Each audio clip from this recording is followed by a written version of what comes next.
Shalom, all praises to Yahweh, Bahasham, Yahweh Shai, Bahasham Rakakwadash. Double honor to the apostles and to the elders at Great Millstone. Peace and blessings to the elect of the nation of Israel. To you, I say Shalom. Shalom to the very few women out there that do believe. Shalom to the believers out there that's pushing this truth in sincerity and with faith and with all diligence and charity. To you, I say Shalom. So you got the definition right here of throne. It says a throne is the ceremonial chair of state used by a monarch, pope, or bishop during formal occasions, usually placed on an elevated platform. It often symbolizes sovereign power, royal authority, or the position of a ruler itself. Informally, the word is also used as a humorous slang term for a toilet. Core meanings: physical seat, an ornate, heavily decorated chair reserved for royalty or high-ranking religious leaders. Political power: the sovereign authority or status of a queen. It says of a king or queen.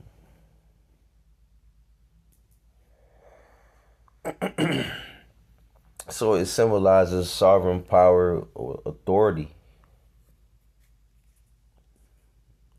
So let's go to Isaiah chapter 47.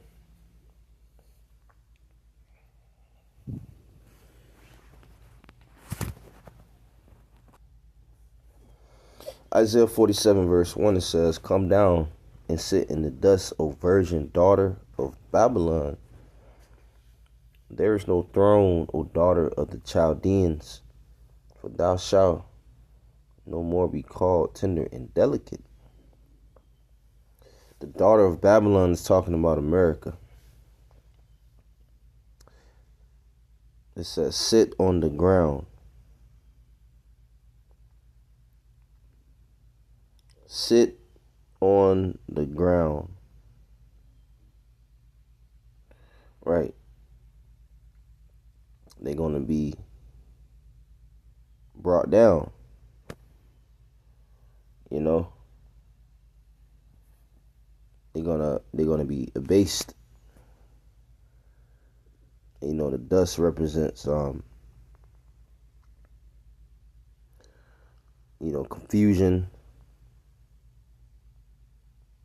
You know, they're gonna be in grief.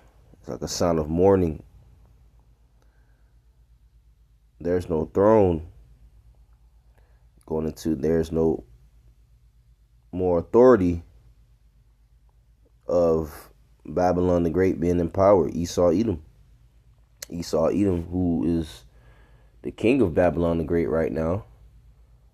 He's the modern day Pharaoh. Who Esau Edom is the modern day Pharaoh. People look at Esau as a god in the earth. All right. So there's no throne, no more power, no more influence in the earth from Babylon the Great, which is America. No more authority, no more rulership. O daughter of the Chaldeans, for thou shalt no more be called tender and delicate. Yes, places being called tender and delicate because people think that this place was the place to be, streets paved with gold, the land of opportunity and whatnot. But really, this place America is it's hell. You know, the food here is fake. We're breathing in polluted air. You know, it's a bunch of pollution in the ocean, in the air we breathe, you know.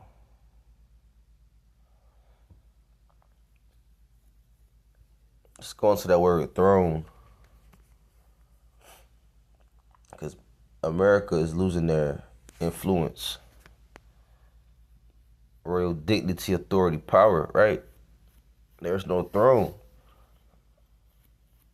The Most High Yahweh Bashim Yahushua is going to bring down Esau, Edom from their rulership, from their power. Which brings me to Psalm 75,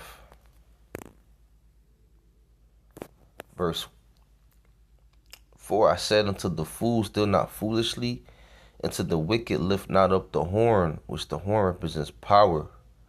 Lift not up your horn on high, speak not with the stiff neck. For promotion cometh neither from the east, nor from the west, nor from the south. But God is the judge. He putteth down one and setteth up another. So there's no need for the wicked to act like they put themselves in power, because in actuality, Heavenly Father placed them in power.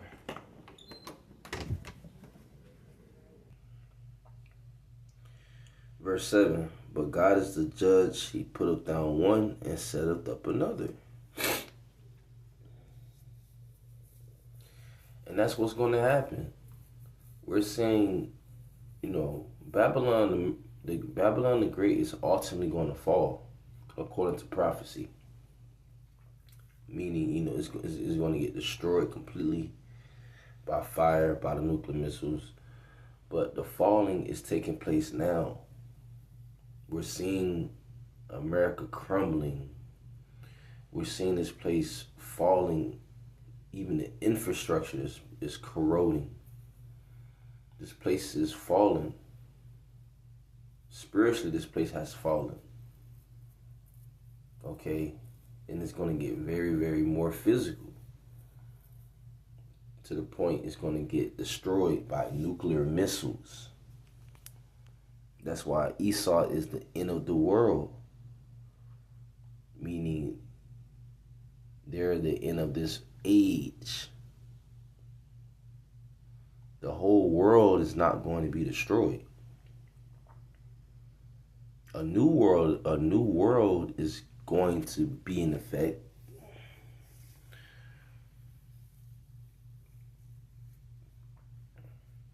Verse 8, for in the hand of Yahweh there is a cup, and the wine is red, it is full of mixture. And he poureth out of the same, but the dregs thereof, all the wicked of the earth shall wring them out and drink them.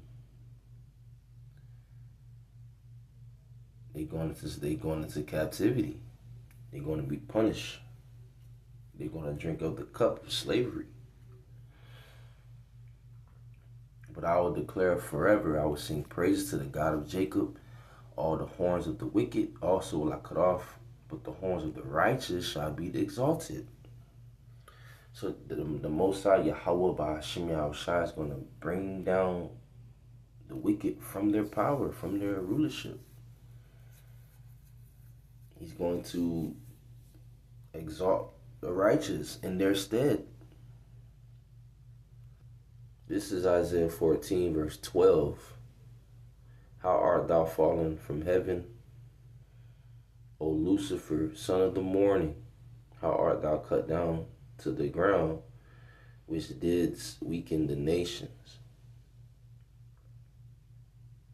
Lucifer is talking about Esau, the elite banking families, starting with them, what you call the Illuminati.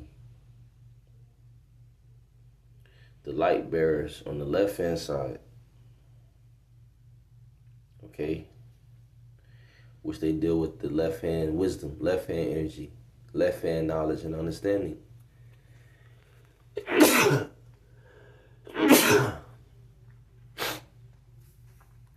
How art thou cut from heaven?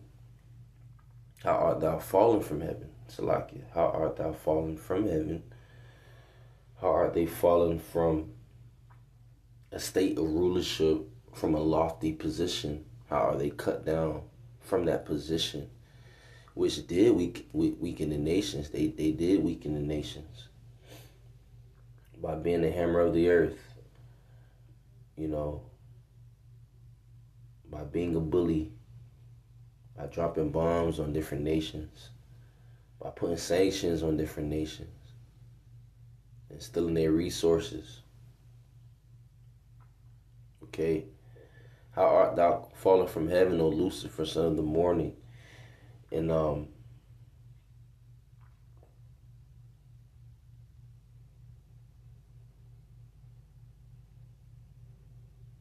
that word Lucifer once again goes into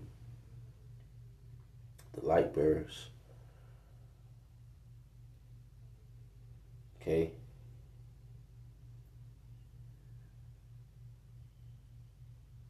They're going to be cut down to the ground when Yahweh shall make his return.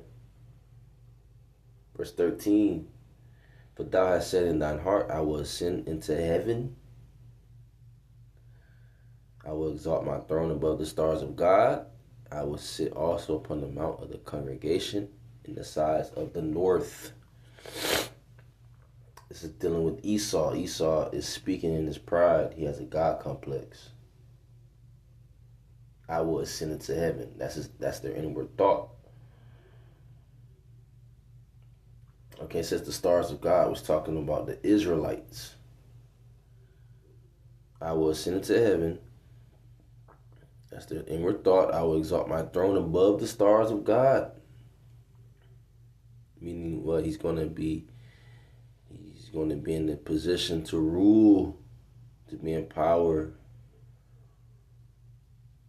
to be in authority, that throne. I will exalt my throne above the stars of God. I will also sit upon the mount of the congregation. You see that? That's the Israelites. So in Esau's mind, he will get the dominion over us.